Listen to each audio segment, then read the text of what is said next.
മുന്നോട്ട് പോകാൻ നോക്കുമ്പോഴത്തേക്കും പ്രത്യേകിച്ച് വഴികളൊന്നും കാണുന്നില്ല. കഴിവുള്ള ആൾക്കാർ, കഴിവില്ലാത്ത ആൾക്കാർ. ആസ് ആൻ ഓൺട്രപ്രണർ എങ്ങനെ എനിക്ക് മുന്നോട്ട് കൊണ്ടുപോകാം? പ്രത്യേകിച്ച് നമ്മുടെ നാട്ടിലൊരു മലയാളി മൈൻഡ് സെറ്റിൽ എപ്പോഴുള്ള ഒരു സാധനമാണ്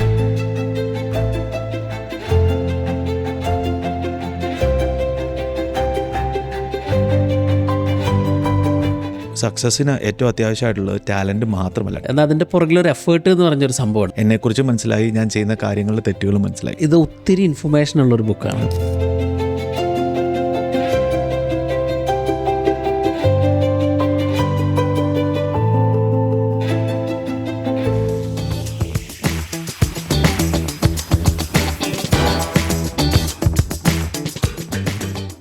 ലിജിൻ,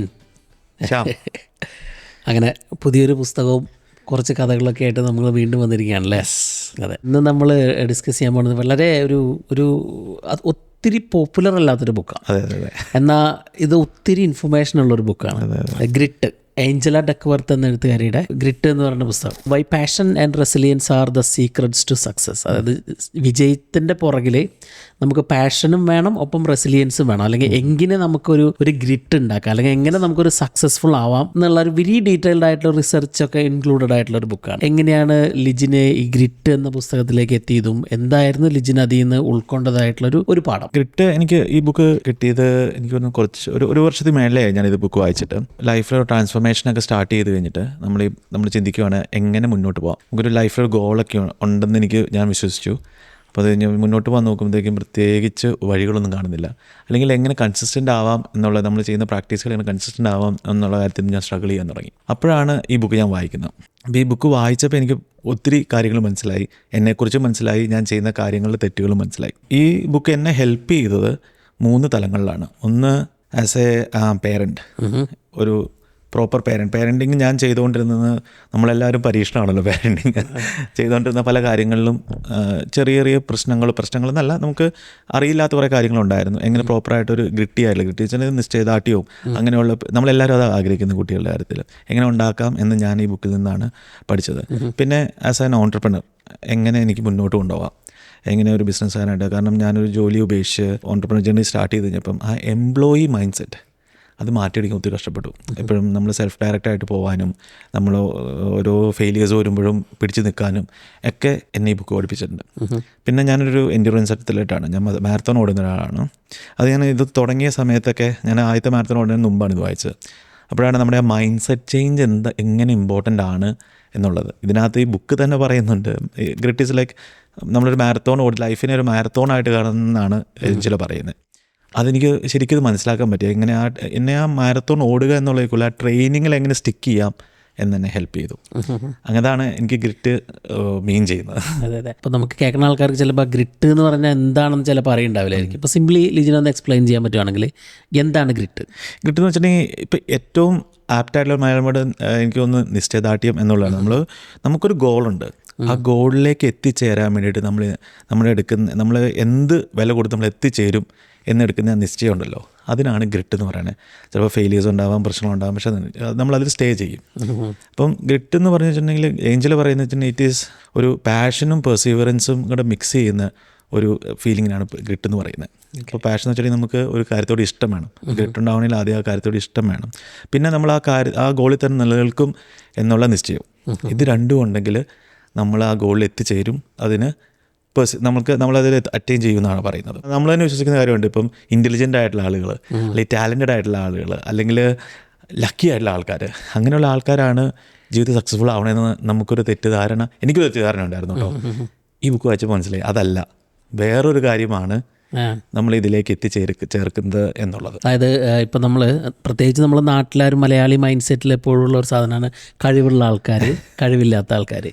എന്നാൽ അതിൻ്റെ പുറകിലുള്ള കഷ്ടപ്പാടുകൾ പല ആൾക്കാരും അവോയ്ഡ് ചെയ്യാറുണ്ട്. കാരണം നമ്മളൊരാളൊരു പരിധിയിലപ്പുറത്തേക്ക് വിജയിച്ചു കഴിഞ്ഞ് കഴിഞ്ഞാൽ നമ്മൾ പറയും ഓക്കെ അയാൾ കഴിവുള്ള ഒരാളാണ്, അപ്പോൾ മോഹൻലാൽ കഴിവുള്ളൊരു നടനാണ്, പക്ഷെ എന്നാൽ അത് ടാലൻറ്റഡ് ആണ്. എന്നാൽ അതിൻ്റെ പുറകിലൊരു എഫേർട്ട് എന്ന് പറഞ്ഞൊരു സംഭവമാണ്. ഉറപ്പായിട്ടും. അപ്പോൾ അത് വെരി ഡിസ്ക്രിപ്റ്റീവായിട്ട് ഈ ബുക്കിൽ വായിച്ചിട്ടുള്ള, വെരി ഡിസ്ക്രിപ്റ്റീവായിട്ട് ഏഞ്ചല ഡക്വർത്ത് ഇത് ബുക്കിൽ എഴുതിയിട്ടുണ്ട്. അത് ലിജിൻ എങ്ങനെയാണ് ഉൾക്കൊള്ളണത്, ആ ഒരു ടാലൻറ്റ് ആൻഡ് എഫേർട്ട് എന്ന് പറയുന്ന ഒരു സംഭവത്തിനെ? ഞാൻ ഈ ബുക്ക് വായിക്കുന്നതിന് മുമ്പ് ഞാൻ സ്കൂളിൽ പഠിച്ചുകൊണ്ടിരിക്കുമ്പോൾ നമ്മൾ ഏറ്റവും കൂടുതൽ കേൾക്കുന്നതാണ് ഇപ്പം ഭയങ്കര ടാലൻറ്റഡ് ആണ്. അതായത് എനിക്ക് തോന്നുന്നു നമ്മൾ ആൾക്കാരെ തന്നെ അങ്ങോട്ടും ഇങ്ങോട്ടും കമ്പയർ ചെയ്യുന്നത് ആൾക്കാരും കഴിവില്ലാത്ത സ്കൂളുകളിൽ പ്രത്യേകിച്ച്. അപ്പം ഞാൻ ചെയ്ത ആദ്യത്തെ കാര്യം ഈ ഇത് വായിച്ചു കഴിഞ്ഞാൽ പുറകോട്ട് തിരിച്ച് ചിന്തിച്ച് എൻ്റെ സ്കൂളിൽ പഠിച്ച ആൾക്കാരും ഞാൻ കണ്ട ആൾക്കാരും ഒക്കെ ചിന്തിച്ച് നോക്കി. ടാലൻറ്റഡ് ആണെന്ന് പറഞ്ഞ ആൾക്കാർ അവരെവിടെയാണെന്ന് ഞാൻ ടൈപ്പ് ചെയ്ത് നോക്കി. കുറച്ച് ആളുകളൊക്കെ സക്സസ്ഫുൾ ആയിട്ടുണ്ട്, പക്ഷേ സക്സസ്ഫുൾ ആവാത്തവരുമുണ്ട്. എനിക്ക് തോന്നി പുള്ളിക്കാർ പറയുന്നൊരു കാര്യം എന്ന് വെച്ചിട്ടുണ്ടെങ്കിൽ ഒരു സക്സസ്സിന് ഏറ്റവും അത്യാവശ്യമായിട്ടുള്ളത് ടാലൻറ്റ് മാത്രമല്ല. ടാലൻറ്റ് ഈസ് ഗുഡ്, പക്ഷേ എഫേർട്ട് നമ്മൾ ഹാർഡ് വർക്ക് ചെയ്യാൻ റെഡി ആയിരിക്കണം. അതെ. ഇപ്പോൾ പുള്ളിക്കാർ ഇതിനകത്ത് തന്നെ ഒരു തിയറി പറയുന്നത് എന്താണെന്ന് വെച്ചിട്ടുണ്ടെങ്കിൽ ടാലൻറ്റ് പ്ലസ് അല്ലെങ്കിൽ ഇൻറ്റു എഫേർട്ട് ഈക്വൽസ് സ്കിൽ. ഇപ്പം ഞാൻ യേശുദാസിൻ്റെ എക്സാമ്പിളായിട്ട് പറയാം. നല്ല ഇതാണല്ലോ. യേശുദാസിന് പാടാൻ കഴിവുണ്ടെന്ന് പുള്ളിക്കാരന് മനസ്സിലായി. പുള്ളി ഓക്കെ ചിന്തിക്കുകയാണ്, ഓക്കെ എനിക്ക് പാടാൻ കഴിയാം, ഞാൻ സൈഡിൽ ഇരിക്കാം, ഞാൻ അടിപൊളിയാണ് എന്ന് പറഞ്ഞു വെച്ചിട്ടുണ്ടെങ്കിൽ ഇവിടെ പുള്ളി ഇപ്പോഴത്തെ നിലയിലെത്തില്ലായിരുന്നു. പുള്ളി എന്താ ചെയ്തത്? പുള്ളി പാടാൻ കഴിവുണ്ടെന്ന് മനസ്സിലാക്കി കഴിഞ്ഞപ്പോൾ പുള്ളി പോയി ഒരു ഗുരുവിനെ കണ്ടുപിടിച്ചു. പുള്ളി അത് പഠിച്ചു കഴിഞ്ഞപ്പോൾ പുള്ളി ഒരു പാട്ടുകാരനായി. That is skill into effort equal to achievement. പുള്ളി പാട്ടുകാരനായ ശേഷം പുള്ളി വെറുതെ ഇരുന്നില്ല, ഓക്കെ ഞാൻ പാട്ടുകാരനായി തീർന്നു, പരിപാടി കഴിഞ്ഞൊന്നുമില്ല. വീണ്ടും പ്രാക്ടീസ് ചെയ്തു, വീണ്ടും കാര്യങ്ങൾ ചെയ്ത് കഴിഞ്ഞപ്പം പുള്ളി ഒരു ഇപ്പോൾ കേരളത്തിലെ ഏറ്റവും നല്ല പാട്ടുകാരൻ ആരാന്ന് ചോദിച്ചാൽ അറിയേണ്ട നമ്മൾ യേശുദാസ് പറഞ്ഞു. അതാണ് പുള്ളി പറയുന്നത്. അപ്പോൾ ടാലൻറ്റ് മാത്രം കൊണ്ട് കാര്യമില്ല. അപ്പോൾ നമ്മൾ കുട്ടികളുടെ ആണെങ്കിലും നമ്മൾ ഒരാൾ ടാലൻറ്റഡ് അല്ല എന്ന് ഓർത്ത് നമ്മൾ അതിൽ വറീഡാവേണ്ട ആവശ്യമില്ല.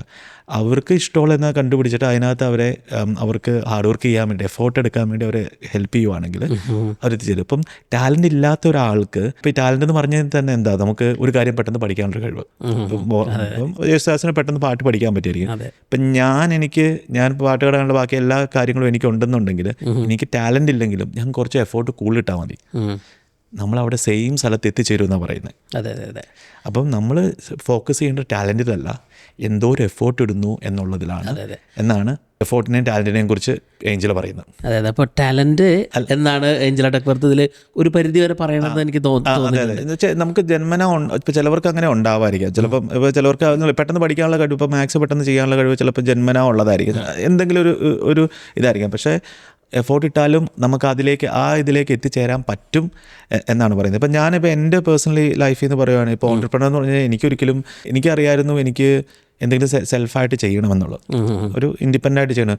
പക്ഷേ എനിക്ക് ചെയ്യാൻ പറ്റും, എനിക്ക് ഇച്ചിരി ഇങ്ങനെ നമുക്കൊരു സിസ്റ്റമൊക്കെ ക്രിയേറ്റ് ചെയ്യാനുള്ള കഴിവുണ്ടെന്ന് എനിക്കറിയാം. പക്ഷേ ഞാൻ ഒരു എഫേർട്ട് ഇടാണ്ട് ഞാൻ ജോലി തന്നെ ചെയ്തുകൊണ്ടിരുന്നായിരുന്നെങ്കിൽ ഐ വുഡ്ന്റ് ഹാവ് ഗോട്ട് ദെയർ. അപ്പം ഞാൻ ആ ഫസ്റ്റ് എഫേർട്ട് എടുത്തത് കൊണ്ടാണ് എനിക്കൊരു സ്കില്ല് ക്രിയേറ്റഡ് ആയത്. ആ സ്കില്ല് വെച്ചിട്ട് ഞാനിപ്പം I am putting more effort to get an achievement. അപ്പോൾ എല്ലാ ബിസിനസ്സുകളും ആ ഒരു തിയറിയിലാണ് വർക്ക് ചെയ്യുന്നത്. ഇപ്പോൾ നമ്മൾ അങ്ങനെ എടുക്കുകയാണെങ്കിൽ പോലും. അതെ. കാരണം ആ ഒരു എഫേർട്ട് ഇല്ലാണ്ട് ടാലൻറ്റ് മാത്രം ഉണ്ടായിട്ടും കാര്യമില്ല. ഇപ്പോൾ ഈ ഗ്രിറ്റ് എന്ന് പറയുന്ന സംഭവം എല്ലാവർക്കും അച്ചീവ് ചെയ്യാൻ പറ്റണതാണെന്നുള്ള രീതിയിലാണ് ഏഞ്ചല ഡക്വർത്ത് പറയണത്. എങ്ങനെയാണ് ഒരാൾക്ക് ഗ്രിറ്റി ആവാൻ പറ്റണത്? എങ്ങനെ ഒരാൾക്ക് ഒരു സക്സസ്ഫുൾ അല്ലെങ്കിൽ ആ ഒരു ഗ്രിറ്റ് എന്ന് പറയുന്ന ആ ഒരു പാത്വേയിലേക്ക് എങ്ങനെ എത്താൻ പറ്റും? നമ്മൾ ഗ്രിറ്റ് എന്ന് പറയുമ്പോഴത്തേക്ക് ആദ്യം ചിന്തിക്കേണ്ട സാധനം ഗോള്. നമുക്ക് ഞാൻ ആദ്യം പറഞ്ഞ പോലെ തന്നെ ഗ്രിറ്റ് എന്ന് വെച്ചിട്ടുണ്ടെങ്കിൽ നമ്മളൊരു ഗോളിലേക്ക് എത്തിച്ചേരാൻ വേണ്ടി ഏത് രീതിയിലും നമ്മൾ കഷ്ടപ്പെടുന്ന ഒരു അവസ്ഥേനെയാണ്, അല്ലെങ്കിൽ പിടിച്ചു നിൽക്കുക എന്നുള്ളതിനാണ് പറയുന്നത് നിശ്ചയദാർഢ്യം. അപ്പോൾ ഗോളില്ലാന്നുണ്ടെങ്കിൽ നമുക്ക് ഗ്രിറ്റില്ല. ഓക്കെ. അപ്പോൾ ലൈഫിൽ ഗോൾ ഉണ്ടാക്കിയെടുക്കുക, നമുക്ക് ലൈഫ് ഗോൾസ് ഉണ്ടാക്കിയെടുക്കുക എന്നുള്ളതാണ്. എനിക്ക് തന്നെ ഏറ്റവും ടച്ചിങ് ആയിട്ടുള്ള ഒരു പാട്ടായിരുന്നു ഇതിനകത്ത് എങ്ങനെ ഗോൾ ഉണ്ടാക്കാം എന്നുള്ളത്. അല്ലെങ്കിൽ വാറൻ ബഫറ്റ് എന്ന വലിയ മില്യനെയർ ഇതാ പറയുന്ന പുള്ളിയുടെ ഒരു നിയമമുണ്ട്, 3 പ്രയോറിറ്റി സെറ്റിംഗ് റൂൾസ് എന്ന് പറഞ്ഞിട്ട് പിക്ക് ചെയ്യാന്നുള്ളത്. പുള്ളിയുടെ പ്രൈവറ്റ് ജെറ്റ് ഓടിച്ചുകൊണ്ടിരുന്ന പൈലറ്റിന് പറഞ്ഞു കൊടുത്ത ഒരു വഴിയാണ്. പുള്ളി പറയുന്നത് വെച്ചിട്ടുണ്ടെങ്കിൽ നമുക്ക് ലൈഫ് ഗോൾസ് കണ്ടുപിടിക്കാൻ ഏറ്റവും നല്ല വഴി എന്ന് വെച്ചിട്ടുണ്ടെങ്കിൽ ഒരു പേപ്പർ എടുക്കുക, അതിനകത്ത് നമ്മൾ ചിന്തിക്കുന്ന നമ്മുടെ ലൈഫ് ഗോളുകൾ, നമ്മുടെ ഗോൾസ് എല്ലാം 25 ഗോളുകൾ അടുപ്പിച്ച് എഴുതുക. സമയമെടുത്ത് എഴുതിയാൽ മതി. എഴുതി കഴിഞ്ഞിട്ട് നമ്മളൊന്ന് വായിച്ചു നോക്കാം. വായിച്ചു നോക്കിനകത്ത് ഏറ്റവും ഇമ്പോർട്ടൻ്റ് ആയിട്ടുള്ള 5 ഗോളുകൾ വട്ടം വരയ്ക്കുക. എന്നിട്ട് പുള്ളി പറഞ്ഞു വെച്ചിട്ടുണ്ടെങ്കിൽ ബാക്കി ആ 5 ഗോളുകൾ എന്ന് നോക്കിയിട്ട് ബാക്കി 20 എണ്ണവും നോക്കുക. നമ്മുടെ മെയിൻ ലക്ഷ്യം എന്ന് വെച്ചിട്ടുണ്ടെങ്കിൽ ആ 20 എണ്ണം ഒഴിവാക്കുക എന്നുള്ളതാണ്. ബേസിക്കലി നമ്മൾ 5 ഗോളുകളിൽ മാത്രം കോൺസെൻട്രേറ്റ് ചെയ്ത്, ഇപ്പം 5 എന്നൊരു നമ്പറാണ് കേട്ടോ, അതിപ്പോൾ നമുക്ക് 3 ആവാം, 2 ആവാം, എന്താവാം. ഇപ്പം അങ്ങനെ ചെയ്തു കഴിഞ്ഞാൽ നമുക്ക് നമ്മുടെ ലൈഫ് ഗോളുകൾ, മെയിൻ ഗോളുകളെ നമുക്ക് കണ്ടുപിടിക്കാൻ പറ്റും. ആ 5 ഗോളുകളിലാണ് നമ്മൾ കോൺസെൻട്രേറ്റ് ചെയ്യേണ്ടത് എന്നാണ് പറയുന്നത്. ഞാൻ കഷ്ടപ്പെട്ടുകൊണ്ടിരുന്നത് അതിലാണ്. നമുക്ക് 100,000 ഗോളുകളുണ്ടായിരുന്നു, എന്തിൽ ഫോക്കസ് ചെയ്യണമെന്ന് അറിയത്തില്ല എന്നാണ്. അപ്പം ആ ഗോൾ സെറ്റിംഗ് ആണ് എൻ്റെ ആ ഒരു ഗോൾ എടുക്കുക. അപ്പോൾ എൻ്റെ ലൈഫിലെ ഒരു ഗോളാണ് ടു ബി ഹെൽത്തി. എന്നുള്ളത്. എന്നുവെച്ചാൽ നമ്മൾ ഹെൽത്തി ആവുക, ഓൾഡ് ആകുമ്പോഴും ഹെൽത്തി ആയിട്ടിരിക്കുക എന്നുള്ളത്. അപ്പോൾ ഞാൻ ആലോചിച്ചു, ഓക്കെ ഇതാണ് എൻ്റെ ഒരു ലൈഫ് ഗോൾ. അപ്പോൾ ആ ലൈഫ് ഗോളിന് ഞാൻ എന്ത് ചെയ്യണം? അപ്പോൾ ഞാനൊരു mid level goals, hierarchy goal setting എന്ന് പറയുന്നത് മിഡ് ലെവൽ ഗോൾസ് കണ്ടുപിടിച്ചു. എന്താണെന്ന് വെച്ചിട്ടുണ്ടെങ്കിൽ എനിക്ക് ഒന്ന് ആക്റ്റീവായിട്ടിരിക്കണം, ഒന്ന് നല്ല ഭക്ഷണം കഴിക്കണം. അപ്പോൾ അതിന് ഞാൻ എന്ത് ചെയ്യണം? ഓക്കെ, അപ്പോൾ അതിന് വേണ്ട 2 കാര്യങ്ങളാണ്. ഒന്ന്, ഞാൻ ഓടുന്നത്, മാരത്തോൺ ഓടുന്നത് അതിന് വേണ്ടിയിട്ടാണ്. പിന്നെ ഞാൻ ചെയ്യുന്നത് വെച്ചിട്ടുണ്ടെങ്കിൽ ഞാൻ ജിമ്മിൽ പോകുന്നുണ്ട്, ഞാൻ മസിൽ വർക്കൗട്ട്സ് ചെയ്യുന്നുണ്ട്. ഞാൻ എൻ്റെ ഫുഡിനെ കുറിച്ച് പഠിച്ച് ഞാൻ എൻ്റേതായ ഒരു ഡയറ്റ് ഉണ്ടാക്കി. അപ്പോൾ എൻ്റെ ആ ഗോളിനുള്ള ഫുൾ സെറ്റിങ്സ് റെഡിയാണ്. അപ്പം ഈ രണ്ടാമത്തെ മെയിൻ ഗോളുകൾ ഒരിക്കലും ഗ്രിറ്റി ആയിട്ടുള്ള ആളുകൾക്ക് ആ മെയിൻ ഗോൾ ഹെൽത്തി പ്രായമായാലും ഹെൽത്തി ആവണമെന്ന് എൻ്റെ ആ മെയിൻ ഗോൾ ഒരിക്കലും മാറില്ല. ഞാൻ എപ്പോഴും അതിലേക്ക് എപ്പോഴും അതൊരു കൺസിസ്റ്റൻ്റ് ആയിരിക്കും. പക്ഷേ താഴത്തേട്ടുള്ള ഗോളുകൾ, അതിലേക്ക് എത്തിച്ചേരാനുള്ള ഗോളുകൾ ചിലപ്പോൾ മാറിക്കൊണ്ടിരിക്കും. ചിലപ്പോൾ ഞാൻ മാരത്തോൺ ഓടുന്നത് ഞാൻ നിർത്തേണ്ടി വരും, കാരണം എൻ്റെ കാല് വയ്യാണ്ടായി കഴിഞ്ഞാൽ. അപ്പോൾ ഞാൻ I have to find something else. വേറൊരു വഴി ഉണ്ടാവും, പക്ഷെ എന്നാലും ആ ഗോൾ ചേഞ്ച് ആവില്ല. അപ്പോൾ ഓൺട്രപ്രണർ ആവണം നമ്മൾ ചിന്തിക്കണം. അപ്പോൾ ഓൺട്രപ്രണർ ആവണം എന്ത് ചെയ്യണം? ഓക്കെ, എനിക്ക് ആദ്യം ചെയ്യേണ്ടത് ചിലപ്പം ഞാൻ എന്തിൽ ചെയ്യണം എന്നുള്ള ഫസ്റ്റ് ഐഡിയ വേണം. അതിന് നമുക്ക് പൈസ വേണം. ഓക്കെ, ഇത് രണ്ടും എങ്ങനെ നമുക്ക് കണ്ടുപിടിക്കാം? ഓക്കെ, അങ്ങനെ നമ്മൾ ആ ഗോൾ ഹൈറാക്കി നമ്മുടെ ലൈഫിലെ ആ ഗോളുകൾ കണ്ടുപിടിച്ച് അതിൻ്റെ ഹൈറാക്കി സെറ്റിംഗ് ചെയ്ത് കഴിഞ്ഞാൽ നമുക്ക് ഈസിയാണ്. നമുക്ക് ഗ്രിറ്റി ആയിട്ടിരുന്നാൽ മതി. നമ്മൾ ആ പാത്ത് വേ എപ്പോഴും വർക്ക് ചെയ്തുകൊണ്ടിരുന്നാൽ മതി. ഒന്നും വർക്ക് ചെയ്തില്ല, okay, replace with something else. പക്ഷേ മെയിൻ ഗോളുകൾ ഒരിക്കലും മാറരുത്. അങ്ങനെയാണ് ഒരാൾക്ക് ഗ്രിറ്റി ആവാൻ പറ്റുന്നത് എന്നാണ്. പിന്നെ നമ്മൾ എന്ത് ചെയ്യാൻ അവിടെ എത്തിച്ചേരാൻ വേണ്ടിയിട്ട് എന്തും ചെയ്യും എന്നുള്ള നിശ്ചയദാർഢ്യവും ഇമ്പോർട്ടൻ്റ് ആണ്. അല്ലെങ്കിൽ നമ്മളിപ്പോൾ നമ്മൾ മെയിൻ ഗോളുകൾ എപ്പോഴും മാറ്റിക്കൊണ്ടിരുന്ന് കഴിഞ്ഞിട്ടുണ്ടെങ്കിൽ നമുക്ക് മാറ്റാൻ പറ്റും, പക്ഷേ നമുക്ക് പിന്നെ ആ ഗ്രിട്ടപ്പ് നഷ്ടപ്പെട്ടുകൊണ്ടിരിക്കുകയാണ്. അപ്പോൾ നമുക്ക് മെയിനായിട്ട് വേണ്ട നമ്മളൊരു നമ്മുടെ ഗോളിൽ നമ്മളൊരു ക്ലാരിറ്റി ഉണ്ടാവണം. പിന്നെ ബാക്കി നമുക്ക് സെക്കൻഡ്, തേർഡ് അങ്ങനെ മൾട്ടിപ്പിൾ ഗോൾസ് ഉണ്ടാവാം. അപ്പോൾ ഒരു സക്സസ്ഫുൾ ആയിട്ടുള്ള ആൾക്കാർക്ക് മെയിൻ ഗോളിലേക്ക് എത്താനുള്ള ഡിഫറെൻറ്റ് വേയ്സ് അവർ ട്രൈ ചെയ്യായിരിക്കും, പക്ഷേ എങ്കിലും അവരവിടെ എത്തിയിരിക്കും എന്നാണ് പറയുന്നത്. ഓക്കെ, ഇപ്പോൾ ഏഞ്ചല ഡക്വർത്ത് ഒരു ഗ്രിറ്റി ആവാനായിട്ട് ഒരു 4 എലമെൻസിനെ പറ്റി പറയുന്നുണ്ട്. ഇൻട്രസ്റ്റ് ഉണ്ടാവണം, നമ്മളതിലേക്ക് പ്രാക്ടീസ് ചെയ്യണം, പിന്നെ നമുക്കൊരു പർപ്പസും പിന്നെ ഒരു ഹോപ്പും എന്ന് പറഞ്ഞ 4 എലമെൻസിനെ പറ്റി പറയുന്നുണ്ട്. എനിക്ക് തോന്നുന്നു അതാണ് ഒരു സക്സസ്ഫുൾ ആവണ ആളുടെ ഇപ്പോൾ ഏത് ഏരിയയിൽ എടുക്കുകയാണെങ്കിലും അവരുടെ ഒരു സീക്രട്ട് സോഴ്സ് എന്ന് പറയുന്നത്. അതിനെ ലിജിൻ എങ്ങനെയാണ് ഒരു സിംപ്ലി ഒന്ന് എക്സ്പ്ലെയിൻ ചെയ്യാൻ പറ്റുക, അല്ലെങ്കിൽ അതെങ്ങനെയാണ് ലിജിൻ പ്രാക്ടിക്കലി ലൈഫിൽ ഇംപ്ലിമെൻ്റ് ചെയ്തിട്ടുള്ളത് ലിജിൻ്റെ ഒരു ജേണിയിൽ? എൻ്റെ ജേണിയിൽ ഞാൻ പറയുകയാണെങ്കിൽ എനിക്ക് ഇതിനെ 4ആയിട്ട് തിരിക്കാൻ പറ്റുമെന്ന് തന്നെ അറിയത്തില്ലായിരുന്നു. ഞാൻ തുടർന്ന് ഇപ്പം ഗ്രിറ്റി ആവുകയെന്ന് വെച്ചിട്ടുണ്ടെങ്കിൽ ബേസിക്കലി എല്ലാ ദിവസവും ചെയ്യുന്ന കാര്യങ്ങൾ ചെയ്തുകൊണ്ടേ ഇരിക്കുക എന്നുള്ളതായിരുന്നു. നമ്മൾ ആ ചെയ്യുന്ന കാര്യത്തിനെക്കുറിച്ച് ഒരിക്കലും ഞാൻ ചിന്തിച്ചിട്ടില്ല. ഇപ്പം ഞാൻ എൻ്റെ ഗോളിനെക്കുറിച്ച് ഒരിക്കലും ചിന്തിച്ചിട്ടുണ്ടായിരുന്നില്ല. അപ്പം നമ്മൾ അങ്ങനെ ഗ്രിറ്റി ആയിരിക്കണമെങ്കിൽ നമുക്ക് അത്യാവശ്യമായിട്ട് വേണ്ടതുകൊണ്ട് ഇൻട്രസ്റ്റ്, നമ്മൾ ചെയ്യുന്ന കാര്യത്തിൽ നമുക്കൊരു ഇൻട്രസ്റ്റ് വേണം. ഇപ്പോൾ പാഷൻ എന്നൊക്കെ വേണമെങ്കിൽ നമുക്ക് പറയാൻ പറ്റുമായിരിക്കാം, പക്ഷേ പാഷൻ്റെ അപ്പുറത്ത് നമുക്ക് അതിനോട് ഒരു സ്നേഹം വേണം. അപ്പം നമുക്ക് ചെയ്യുന്ന കാര്യത്തിനോട് നമുക്കൊരു ഇഷ്ടം വേണം. ഇപ്പം ഞാൻ ഓടുക എന്നുള്ള, അല്ലെങ്കിൽ ഞാൻ എൻ്റെ ഓടുക എന്നുള്ളതിനോടോ, അല്ലെങ്കിൽ ഞാൻ ഹെൽത്തി ആയിട്ടിരിക്കാവുന്നോ, അതിനോട് എനിക്കൊരു ഇത് വേണം. ഇപ്പം ഞാൻ ഓൺട്രപ്രണർ ആയിട്ടിരിക്കുക എന്നുള്ളതിനോട് എനിക്ക് അതിനോട് സ്നേഹം വേണം. അല്ലെങ്കിൽ ആ പേരൻറ്റിങ്ങിനോട് എനിക്കൊരു സ്നേഹം വേണം. എന്നാലാണ് എനിക്ക് ആ ഗ്രിറ്റിയർ ആവാൻ പറ്റത്തുള്ളൂ. പക്ഷേ ഇൻട്രസ്റ്റ് എന്ന് പറയുമ്പം നമുക്ക് എങ്ങനെ കണ്ടുപിടിക്കുക എന്നുള്ളൊരു പ്രശ്നമാണ്. എന്താണ് എൻ്റെ ഇൻട്രസ്റ്റ്? അപ്പം നമ്മളോട് ചോദിക്കുക, വാട്ട് ഡു യു ലൈക്ക്? നിനക്ക് എന്താണ് ഇഷ്ടം? നിന്നെ എന്താണ് രാത്രി ഉറങ്ങാതെ കിടത്തുന്നതൊക്കെ പറയുന്ന പോലെ വാട്ട് ഈസ് അത് എന്താണെന്നുള്ളത് നമ്മൾ കണ്ടുപിടിക്കുക. നമുക്ക് എന്തെങ്കിലും ഒരു ഇൻട്രസ്റ്റ് ഉണ്ടാകും. അത് കഴിഞ്ഞിട്ട് നമ്മൾ ചെയ്യേണ്ടത് അത് പ്രാക്ടീസ് ചെയ്യുക, നമ്മൾ ട്രൈ ചെയ്ത് നോക്കുക. അപ്പം ഏഞ്ചൽ പറയുന്നത് വെച്ചിട്ടുണ്ടെങ്കിൽ ഇൻട്രസ്റ്റ് ഒരിക്കലും ഇൻറ്റേർണലി ഫൈൻഡ് ചെയ്യുന്ന സാധനമല്ല, നമ്മൾ ഔട്ട്സൈഡിൽ ഫൈൻഡ് ചെയ്യുന്നതാണ്. ഓക്കെ, അപ്പം നമുക്കൊരു കാര്യത്തോട് ഇഷ്ടമുണ്ടെങ്കിൽ നമ്മളത് പുറത്ത് പ്രകടിപ്പിച്ചാലാണ് അത് നമുക്ക് എന്താ പറയുക റിയലായിട്ടുള്ള ഇഷ്ടമാണെന്ന് മനസ്സിലാകത്തുള്ളൂ. ഇപ്പം ഞാനൊരു എക്സാമ്പിളായിട്ട് പറയുകയാണ്. ഇപ്പം നമ്മൾ ഇന്നാളൊരു ബുക്കിൽ ഡ്രൈവ് എന്ന് പറഞ്ഞ ബുക്കിനകത്ത് നമ്മൾ പറഞ്ഞ കാര്യമാണ്, ഒരു പുള്ളി സന്യാസി ആവാൻ പോയെന്ന്. ഞാൻ ഹെൽപ്പിങ്ങിൻ്റെ സുഹൃത്ത് സന്യാസി ആവാൻ പോയെന്ന്. പുള്ളി കോടീശ്വരനായിരുന്ന ആൾ സന്യാസി ആവാൻ പോയി. പുള്ളി സന്യാസി ആവാൻ ട്രൈ ചെയ്ത് കഴിഞ്ഞപ്പോൾ പുള്ളിക്കാർക്ക് മനസ്സിലായി അത് ഇഷ്ടമല്ല എന്നുള്ള കാര്യം. ബട്ട് അതൊരു ഇൻട്രസ്റ്റ് ആയിരുന്നു പുള്ളിക്ക് സന്യാസി ആവുക എന്നുള്ളത്. ആ ഇൻട്രസ്റ്റ് ട്രൈ ചെയ്തില്ലായിരുന്നെങ്കിൽ പുള്ളിക്ക് ഒരിക്കലും മനസ്സിലാവുന്നത് അത് ഇഷ്ടമല്ല എന്നുള്ളത്. അല്ലെങ്കിൽ നമ്മൾ എന്താ പറയുക, നമ്മളെ ഇൻട്രസ്റ്റ് എനിക്ക് ഇഷ്ടമായിരുന്നു പക്ഷെ പറ്റിയില്ല എന്നുള്ള രീതിയിലിരിക്കും. അപ്പം ഗ്രിറ്റ് ക്രിയേറ്റ് ചെയ്യാനായിട്ട് നമുക്ക് അത്യാവശ്യമായിട്ടുള്ള ഫസ്റ്റാണ് ഇൻട്രസ്റ്റ്. പിന്നെ പ്രാക്ടീസ് എന്ന് വെച്ചിട്ടുണ്ടെങ്കിൽ ബേസിക്കലി ഞാൻ ആദ്യം പറഞ്ഞത് നമ്മളെ ഇൻട്രസ്റ്റ് ട്രൈ ചെയ്യുന്നതും പിന്നെ അതിന് മുന്നോട്ട്. അപ്പം ഇൻട്രസ്റ്റ് എന്ന് പറഞ്ഞ സാധനം വെറും ഒരു എലമെൻറ്റ് മാത്രമാണ്, ഒരു സ്റ്റേറ്റിക് ആയിട്ടുള്ള സാധനമാണ്. അതിന് മൂവ് ചെയ്യണമെങ്കിൽ പ്രാക്ടീസ് ചെയ്യണം. അതിനകത്ത് പുള്ളിക്കാർ പറയുന്ന ഒരു വെരി ബ്യൂട്ടിഫുൾ ആയിട്ടുള്ളൊരു സാധനമാണ് ഡെലിബറേറ്റ് പ്രാക്ടീസ്. ഡെലിബറേറ്റ് പ്രാക്ടീസ് ആണെങ്കിൽ ഭയങ്കര ഒരു റിവീലിംഗ് ആയിരുന്നു എനിക്കത്. ഡെലിബറേറ്റ് പ്രാക്ടീസ് നമ്മൾ ഒരു കാര്യത്തിൽ നമ്മൾ ഇമ്പ്രൂവ് ആണ് അല്ലെങ്കിൽ നമ്മൾ ചെയ്യണം എന്ന് പറഞ്ഞാൽ അതിനെ ഫോക്കസ് ചെയ്ത് നമ്മൾ പ്രാക്ടീസ് ചെയ്യാം. ഇപ്പം ഞാൻ പറയുന്നത്, ഇപ്പോൾ എനിക്ക് ബുക്ക് സ്പീഡിൽ വായിക്കണം, എൻ്റെ ഏറ്റവും വലിയ ആഗ്രഹമാണ്. അപ്പം ഞാൻ ഓർത്തുകൊണ്ട് കുറേ ബുക്ക് വായിക്കുമ്പോഴത്തേക്കും നമുക്ക് സ്പീഡ് ഉണ്ടാവുന്നതാണ്. പക്ഷേ അല്ല, നമുക്ക് സ്പീഡ് കിട്ടണമെങ്കിൽ നമ്മൾ സ്പീഡ് കിട്ടാൻ പാകത്തിന് ബുക്ക് വായിക്കണം. അതെ അതെ അതെ. ഞാനിപ്പോൾ സാധാരണ ബുക്ക് വായിക്കുന്ന എപ്പോഴും വായിച്ചുകൊണ്ടിരുന്നത് നമ്മൾ that will take a long time. നമ്മളല്ലാതെ ഇപ്പോൾ നമ്മൾ കൂടുതൽ സെൻറ്റൻസ് വാക്കുകൾ കൂടുതൽ വായിച്ചിട്ടുണ്ടെങ്കിൽ ഒരു പോയിന്റർ വെച്ചിട്ട് വായിച്ചത് there are ways to do it. പക്ഷെ അത് ട്രൈ ചെയ്യാതെ കുറേ ബുക്ക് വായിച്ചിട്ട് തിരിഞ്ഞിട്ട് ആലോചിക്കണം എനിക്ക് എന്തുകൊണ്ട് സ്പീഡില്ലാന്ന് ചോദിച്ചു കഴിഞ്ഞാൽ ദർ ഇസ് നോ. അപ്പോൾ അതാണ് ഡെലിബറേറ്റ് പ്രാക്ടീസ്. ആ സ്പീഡിനെ ഫോക്കസ് ചെയ്തിട്ട് നമ്മൾ ചെയ്യുന്നതാണ്. അങ്ങനെയാണ് ലൈഫിലെ എല്ലാ കാര്യങ്ങളും. ഇപ്പോൾ എനിക്ക് മാരത്തോൺ ഓടണ്ടേ, ഞാൻ ഒരു 100 കിലോമീറ്റർ സ്പീഡിൽ 100 മീറ്റർ ഓടിക്കഴിഞ്ഞാൽ കാര്യമില്ല. So I have to focus on running for long time. പിന്നെ ഉള്ളതാണ് ഒരു ബിസിനസ് സ്റ്റാർട്ട് ചെയ്യുവാണ്, അങ്ങനെയൊക്കെ ആണെങ്കിൽ നമുക്ക് എന്താണ് വേണ്ടത്. ഇപ്പോൾ നമുക്ക് ചിലപ്പോൾ നിങ്ങൾക്ക് കഴിവില്ലാത്തത് അക്കൗണ്ടിങ്ങിലായിരിക്കാം. അപ്പോൾ അക്കൗണ്ടിൽ ഫോക്കസ് ചെയ്യുക ബിസിനസ് സക്സസ്ഫുൾ ആകാൻ വേണ്ടിയിട്ട്. അതാണ് ഡെലിബറേറ്റ് പ്രാക്ടീസ്. പിന്നെ ഫ്ലോ സ്റ്റേറ്റ് എന്ന് പറഞ്ഞ ഒരു കാര്യത്തെക്കുറിച്ച് കൊണ്ട് പറയുന്നത് അതും വെരി ബ്യൂട്ടിഫുൾ ആണ്. നമ്മൾ ആ ഡെലിബറേറ്റ് പ്രാക്ടീസ് ചെയ്ത് നമ്മുടെ സ്കില്ല് ഡെവലപ്ഡായി നമുക്കുള്ള ചലഞ്ചിനെ മറികടന്ന് കഴിയുമ്പോഴത്തേക്കും നമ്മളൊരു ഫ്ലോ സ്റ്റേറ്റിലെത്തും. എന്ന് വെച്ചിട്ടുണ്ടെങ്കിൽ 100% കോൺസെൻട്രേഷൻ. നമ്മളൊരു ബുക്ക് വായിക്കുന്നത് ഞാൻ പറഞ്ഞുകൊണ്ടിരിക്കുക ആയതുകൊണ്ട് നമ്മൾ ആ ബുക്ക് വായിക്കുന്നത് നമ്മൾ അറിയത്തുമില്ല, നമ്മൾ ആ നല്ല സ്പീഡിൽ ആ ബുക്ക് അങ്ങ് വായിച്ചു പോകും. That is flow state. നമ്മൾ എന്തെങ്കിലും ചെയ്യാതിരുന്നു കഴിഞ്ഞാൽ ബിസിനസ്സിൽ നമ്മൾ ചെയ്യാതിരുന്നു, നമ്മൾ അക്കൗണ്ടിങ് പഠിച്ചു, ഓക്കെ നമ്മൾ ചെയ്തുകൊണ്ടെങ്കിൽ നമ്മളങ്ങനെ ഫ്ലോ സ്റ്റേറ്റിൽ വരും 100%. അതാണ് പുള്ളിക്കാരി തന്നെ. പിന്നെ അടുത്ത എലമെൻ്റാണ് പർപ്പസ്.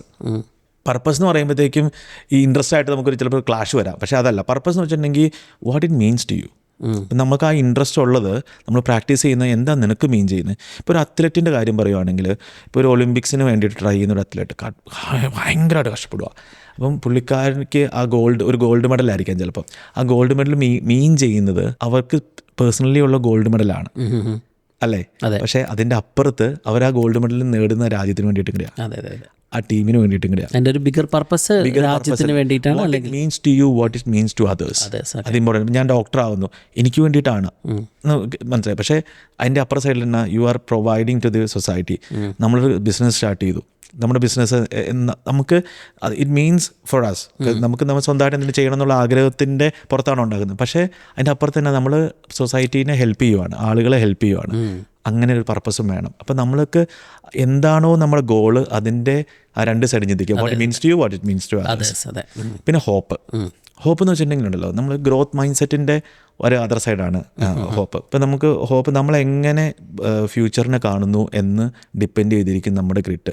ഇപ്പം നമ്മളൊരു പെസിമിസ്റ്റ് ആയിട്ടുള്ള അല്ലെങ്കിൽ നമ്മൾ ഒരു മുന്നോട്ടുള്ള കാര്യങ്ങളൊക്കെ ഡൗട്ട്ഫുള്ളായിട്ട് കാണുന്ന ഒരാളാണെങ്കിൽ ഒരിക്കലും ഗ്രിറ്റ് ഉണ്ടാകും. കാരണം അടിഞ്ഞ് വരുമ്പോഴത്തേക്കും പോക്കാം അടുത്ത അങ്ങനെ പറയുന്ന ആൾ. പക്ഷെ നമ്മൾ ചിന്തിക്കണം, ഓക്കെ ഇതൊക്കെ എൻ്റെ പ്രശ്നങ്ങളാണ്, ഞാൻ മുന്നോട്ട് പോകുമ്പോൾ ഞാൻ ഓക്കെ ആയിരിക്കും എന്ന് പറയുന്ന ആൾക്ക് ആ hopefulness is very important for grit.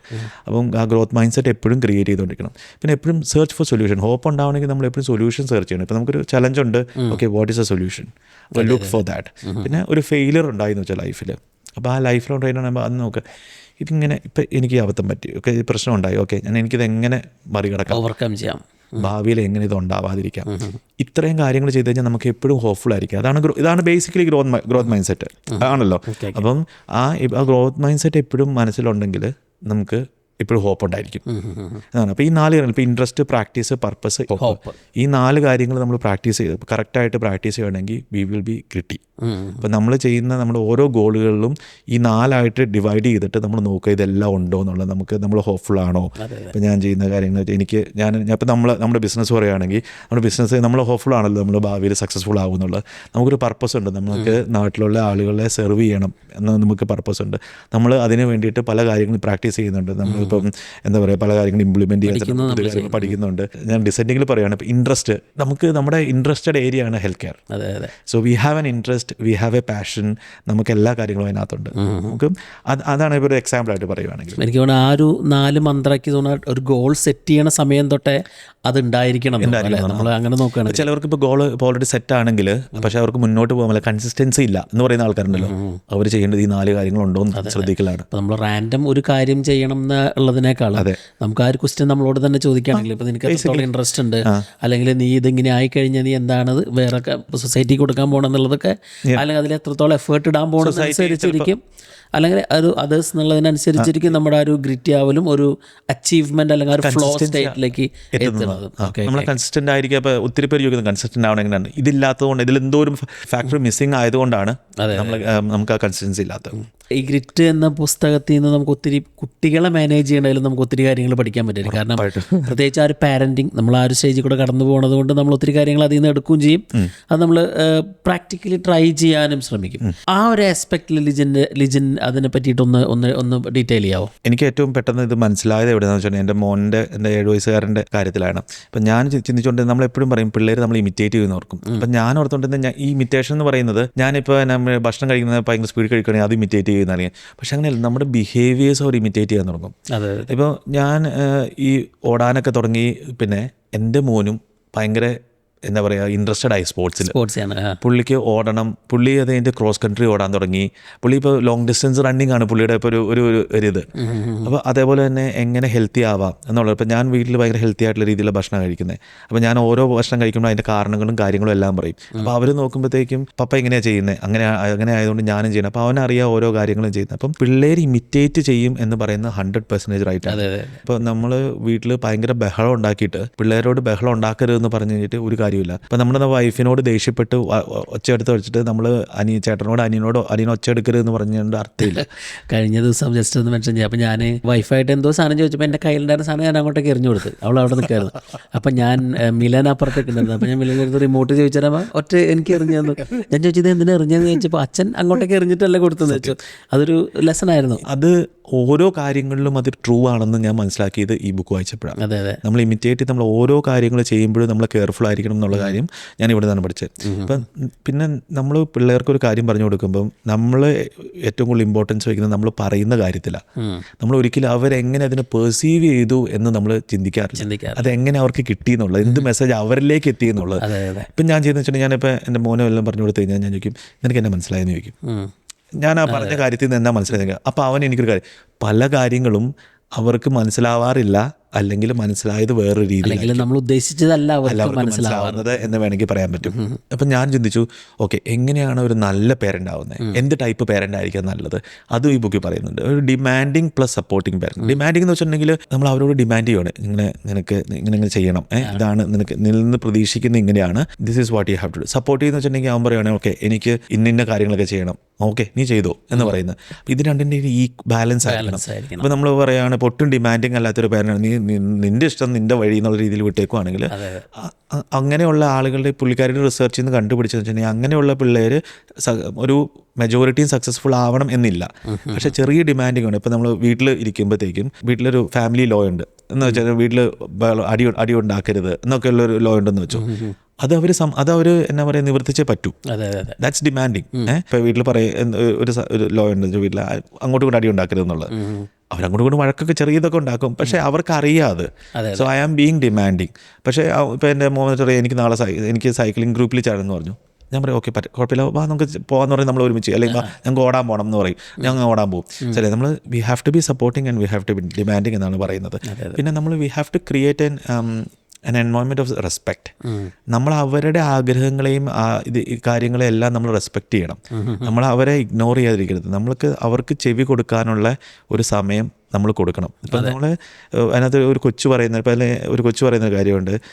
ഒരമ്മയോട് പറയുന്നുണ്ട്, നിന്നെ എനിക്ക് ഭയങ്കര ഇഷ്ടമാണ്. എന്താ കാര്യം എന്ന് വെച്ചിട്ടുണ്ടെങ്കിൽ ഞാൻ നിന്നോട് സംസാരിക്കുമ്പം നീ നിൻ്റെ എല്ലാ കാര്യങ്ങളും ഉപേക്ഷിച്ച് എന്നെ ലിസൺ ചെയ്യുമെന്ന് പറയുന്നത്. അത് വലിയൊരു ഇതായിരുന്നു എനിക്ക്. ഇപ്പം ഞാൻ എൻ്റെ മക്കളെന്നോട് സംസാരിക്കുമ്പോൾ ഞാൻ എല്ലാ സാധനവും മാറ്റി വയ്ക്കും. അപ്പം അവർ ഭയങ്കര ഹാപ്പിയാണ്. അവർ ഒത്തിരി കാര്യങ്ങൾ അവർക്ക് പറയാനും ഉണ്ടാവാം. അതെനിക്ക് ഭയങ്കര അതിനകത്ത് ഒരു ബ്യൂട്ടിഫുൾ കഥ പറയുന്നത് ജെഫ് ബേസോസിൻ്റെ ഒരു കഥ പറയുന്നുണ്ട്. പുള്ളി ചെറുപ്പത്തിലായിരുന്നു. ഇപ്പോൾ പുള്ളിയുടെ പുള്ളിക്കാരി ജെഫ് ബേസോസിന് ഗർഭിണിയായത് 17 വയസ്സിലാണ്. പ്രസവിക്കാൻ പുള്ളിക്കാരി 17 വയസ്സായിരുന്നു. അപ്പോൾ പുള്ളിക്കാരിക്ക് ഒന്നും അറിയത്തില്ല എന്താ ചെയ്യേണ്ടതെന്ന്. അപ്പോൾ പുള്ളിക്കാരി എന്നാ ചെയ്യുന്നത് വെച്ചിട്ടുണ്ടെങ്കിൽ പുള്ളിക്കാരി ഓൺ ദ ഗോ പഠിച്ചുകൊണ്ടിരിക്കുമായിരുന്നു.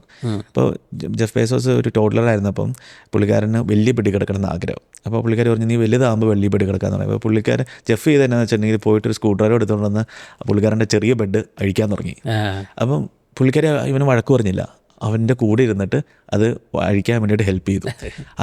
അങ്ങനെ അവൻ്റെ ലൈഫിൽ ചൈൽഡ്ഹുഡിൽ മൊത്തം ഇവൻ ആഗ്രഹമുള്ള കാര്യങ്ങളെല്ലാം പുള്ളിക്കാരി ഇങ്ങനെ വീട്ടിനകത്ത് അലാറം ഉണ്ടാക്കി അവൻ അങ്ങനെ ഇന്നോവേഷൻസിനെല്ലാം 10-20 പുള്ളിക്കാരി ചില ദിവസം 4 പ്രാവശ്യമൊക്കെ കടയിൽ പോകേണ്ടി വരുന്നു ഓരോ സാധനങ്ങൾ മേടിക്കാനായിട്ട്. പക്ഷെ പുള്ളിക്കാരി അത് ഹെൽപ്പ് ചെയ്തുകൊണ്ടിരുന്നു. അറ്റ് ദി എൻഡ് ഇപ്പം ചിന്തിച്ച് നോക്കിയേ ജെഫ് ബെസോസ് എവിടെ ഇരിക്കണമെന്ന്.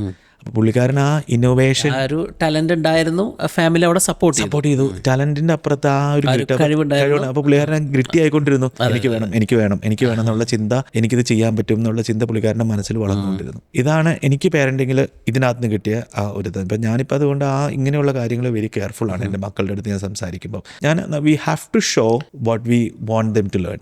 എന്നാലാണ് നമുക്ക് അവരെ ആ വഴി കൊണ്ടുവരാൻ പറ്റത്തുള്ളൂ. അതെ, തീർച്ചയായിട്ടും ഇതൊരു ഒരു ഫാസിനേറ്റിംഗ് റീഡ് തന്നെയാണ്. നമ്മളൊരു കുറച്ചൊരു ഒരു റിസർച്ച് പോലത്തെ ഒരു ടൈപ്പ് ഓഫ് റൈറ്റിംഗ് ആണ്. പക്ഷേ എങ്കിലും നമുക്കൊരു ആദ്യം പറഞ്ഞ പോലെ ഒരു ഇൻട്രസ്റ്റ് ഉണ്ടെങ്കിലും ആ ഒരു പാഷൻ ഉണ്ടെങ്കിലും അപ്പോൾ നമുക്കൊരു പർപ്പസ് ഉണ്ടെങ്കിൽ എന്തായാലും ഇത് വായിച്ചു. എനിക്കൊന്ന് ആൾക്കാർ ഇതിനകത്ത് വായിച്ചു തുടങ്ങുമ്പോൾ ഒരു ബേസിക്കലി ഒരു അത്ലറ്റിക് അല്ലെങ്കിൽ ഒരു സ്പോർട്സ്മാൻ ബുക്ക് പോലെ നമുക്ക് ഫീൽ ചെയ്യും സ്റ്റാർട്ട് ചെയ്യും. പക്ഷെ അത് അങ്ങനെ വിചാരിക്കേണ്ട. ഇത് വായിച്ചു കഴിഞ്ഞാൽ എപ്പോഴും നല്ലതാണ്. വായിക്കുന്ന ഭയങ്കര ഒരു വെരി ഇമ്പോർട്ടൻ്റ് ആയിട്ടുള്ള ഒരു മെസ്സേജ്. നല്ല കഥകളുണ്ട് ഇതിനകത്ത്, ഒത്തിരി വലിയ ആളുകൾ, ഒത്തിരി ചെറിയ കഥകളുടെ ഒരു വലിയ കൂട്ടാണത്. അപ്പം നമ്മൾ പതിവ് പോലെ നമ്മൾ നിർത്തുമ്പോൾ ചോദിക്കാറുള്ള പോലെ ഇപ്പോൾ ഇതിൽ നിന്ന് ഒരു കാര്യം ലിജിൻ എടുക്കുകയാണെങ്കിൽ what would that be? It means life is like running a marathon എന്നുള്ളതാണ്, നോട്ട് ലൈക്ക് എ സ്പ്രിൻറ്റ്. അപ്പം നമ്മുടെ ലൈഫിൽ ഞാൻ മനസ്സിലാക്കിയൊരു കാര്യം, ഞാൻ എല്ലാ കാര്യങ്ങളും ഇപ്പം നടക്കണം എന്ന് പറഞ്ഞുകൊണ്ടിരുന്ന ഒരു മനുഷ്യനാണ്. അപ്പം ഓരോ കാര്യം നടക്കാണ്ടാകുമ്പോൾ ഞാൻ ഫെയിലായി എന്ന് എനിക്ക് ഫീൽ ചെയ്യും. പക്ഷെ അങ്ങനെയല്ല, എല്ലാ കാര്യങ്ങളും അങ്ങനെ പറ്റത്തില്ല. ചില കാര്യങ്ങൾ takes time, so you have to be patient. അപ്പം ഞാൻ പിന്നെ ഫെയിലിയറിന് എംബ്രേസ് ചെയ്യാൻ തുടങ്ങി. ഇപ്പോൾ എനിക്ക് ഫെയിലിയർ വന്നു കഴിയുമ്പോഴത്തേക്കും ഞാൻ ഇതെങ്ങനെ ഞാൻ ഫെയിലായി, ഇതിനെങ്ങനെ എനിക്ക് അടുത്ത പ്രാവശ്യം ഒഴിവാക്കാം എന്നുള്ള ആ സബ്ജക്റ്റീവായിട്ട് ഇതിനെ ചിന്തിക്കാൻ തുടങ്ങിയത് ഈ ബുക്ക് വായിച്ചതിന് ശേഷമാണ്. അപ്പം ഇപ്പം എനിക്ക് കുറച്ചുകൂടി ഓരോ സ്ട്രഗിൾസ് ലൈഫിൽ വരുമ്പോഴും ചിന്തിക്കും this is what it is, എനിക്ക് ഇതിവിടെ ഗോ ത്രൂ ചെയ്ത് കഴിയുമ്പോൾ അപ്പുറ സൈഡിൽ ഞാൻ ബെറ്റർ ഞാനാണ് എന്നുള്ള ഞാൻ ആ ചിന്ത എൻ്റെ മനസ്സിൽ കൊണ്ടുവന്ന് ഈ ബുക്കാണ്. കാരണം നമ്മളൊരു ലൈഫ് എപ്പോഴും കുറച്ചുകൂടി ഒരു ലോങ് ടൈം ഗെയിമാണല്ലോ. നമ്മൾ ആ ഇമ്മീഡിയറ്റ് ഗെയിൻസിനേക്കാളും സക്സസ്ഫുൾ ആയിട്ടുള്ള ആൾക്കാരെല്ലാം അതിൻ്റെ അപ്സ് ആൻഡ് ഡൗൺസിൽ കൂടെ കടന്നു പോയിട്ടുള്ളവരാണ്. അതാണ് ഈ ബുക്ക് പറയുന്നത്. കാരണം അവർ ഓവർനൈറ്റ് സക്സസ് എല്ലാവരും. അപ്പോൾ അതിൻ്റെ ഒരു എഫേർട്ട് ഉണ്ട്. ആ എഫേർട്ട് കീപ്പ് ചെയ്യാനായിട്ട് അതിലെത്തണ വരെ അവരുടെ മൈൻഡ് കൊണ്ട് അവർ ഫൈറ്റ് ചെയ്തുകൊണ്ടിരുന്നതായിരിക്കും ഓരോ ദിവസം കൊണ്ട്. കാരണം അവർക്ക് അത് ഇൻട്രസ്റ്റ് ഉണ്ട്, അവർക്ക് അതിൽ ഒരു വിഷൻ ഉണ്ട്, അല്ലെങ്കിൽ അവർക്ക് പർപ്പസ് ഉണ്ട്. അവരുടെ ലൈഫിൻ്റെ സീക്രട്ട് ഓഫ് സക്സസ് തന്നെ അവരുടെ ഒരു ഗ്രിറ്റി മൈൻഡ് സെറ്റാണ്. ഉറപ്പായിട്ടും. അല്ലെങ്കിൽ നമ്മളതില്ലാന്നുണ്ടെങ്കിൽ ചിലപ്പോൾ നമ്മൾ എന്താ പറയുക, നമ്മൾ ഒരു സാധനം നമ്മൾ ആ ഗോളും കൊണ്ട് മുന്നോട്ട് ചെയ്യുന്ന പകുതി എത്തുമ്പോഴത്തേക്ക് നിർത്തിക്കളയും. കുറച്ചുകൂടെ മുന്നോട്ട് പോയാൽ മതിയായിരിക്കും. നമ്മൾ ആ ഡയമണ്ടിന്റെ കഥ പറഞ്ഞ പോലെ കുഴിച്ചു പോകണമല്ലേ. You just have to perceive. നമ്മൾ ആ പെർസീവും പാഷനും നമുക്ക് ആ ഇൻട്രസ്റ്റ് ഉണ്ട്. എനിക്ക് നമ്മൾ പറയുന്ന പോലെ നമ്മളെപ്പോഴും പറയാറുള്ളത്, നമുക്ക് we have to provide value to people എന്ന് പറയുന്നതിന് അതിനുവേണ്ടി ഓരോ കാര്യങ്ങളും നമ്മൾ ചെയ്യുമ്പോഴും we just have to do it. അത്രേ ഉള്ളൂ. നൈസ്. അപ്പോൾ എനിക്ക് തോന്നുന്നുണ്ട് 100% ഇതൊരു വാല്യൂ അബ്സോർബ് ചെയ്യാൻ പറ്റുന്ന ഒരു എപ്പിസോഡായിരുന്നു, ഒരു സംശയമില്ല. അപ്പോൾ നിങ്ങൾക്കിത് കേൾക്കണം, നിങ്ങൾക്ക് നിങ്ങളുടെ ലൈഫിനോട് ഇത് ഏതെങ്കിലും രീതിയിൽ ബന്ധപ്പെട്ടെങ്കിൽ ഇതിനെ ലൈക്ക് ചെയ്യുക, സപ്പോർട്ട് ചെയ്യുക, ഒപ്പം തന്നെ കമൻറ്റ് ചെയ്യുക. ഈ പുസ്തകം ഒത്തിരി നമുക്ക് ജീവിതത്തിൽ മാറ്റം വരുത്താൻ പറ്റിയൊരു പുസ്തകമാണ്. എന്താണെങ്കിലും നിങ്ങളുടെ സ്റ്റോറീസ് ഇതിൻ്റെ താഴെ കമൻറ്റ് ചെയ്യുക, ലൈക്ക് ചെയ്യുക. ഞങ്ങൾക്ക് ഇതുവരെ തന്ന എല്ലാ സപ്പോർട്ടിനും ഒത്തിരി നന്ദി. Thank you for watching. Thank you.